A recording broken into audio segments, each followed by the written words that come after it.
Украинанын согуш жүрүп жаткан Донбасс аймагында ооруп жыюу башталды. Владимир Буханцев бул жерден жакын аймакта жүрүп жаткан согуш талаасын көрө алат. Түтүндөр көрүнөт.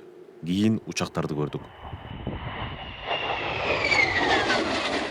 Украинанын эки аскердик учагы орусиялык позицияларга чабуул коюу үчүн учуп кетти. Орус ракетасы өйдө карай сызып учуп, Украинанын бир учагын өткөрүп жибергенин көрүүгө болот. Эки учак тең ракеталарын таштап, кайрадан өз аймактарын көздөй учуп жөнөштү. Почти каждый день летают. Биз мындайды дээрлик күн сайын көрөбүз.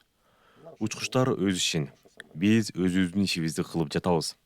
Балам да ушул жерге жакын фронтто согушуп жатат, дейт Владимир. Фермерлер жана согушкерлердин дээрлик бардыгы бул аймактан чыгып кетишкен. Аялдамага жакын жерге түшкөн орус ракеталарынын үнүнөн улам автобус шашылыш жылды. Ошондой эле бул ракеталардын жана кассеталык бомбалардын көбү Украин буудай талааларын тийип, миңдеген чарчы метр жерлерди өрттөп жатат.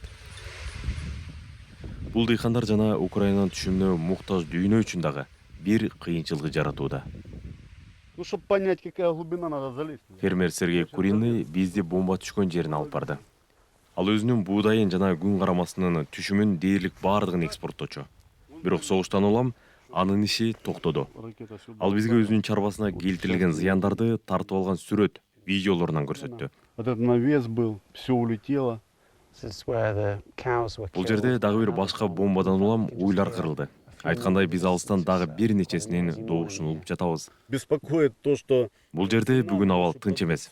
Бирок эң чоң көйгөй бул Орусиянын блокадасы, дейт Сергей. Порттор жабык. Биз эч нерсе экспорттой албайбыз. Ошондуктан буудайыбыздын баасы өтө төмөндөп кетти, дейт ал. Орусиянын блокадасын токтотуу келишими жакында чоң өзгөрүү алып келет деп үмүттөнүшүүдө. Бирок ал согушту токтотпойт. Андыктан Донбасста Украин дыйкандары кандай гана тобокелчилик болбосун, түшүм жыйноо жана колуна келген нерселерди сактоо үчүн алып урушууда.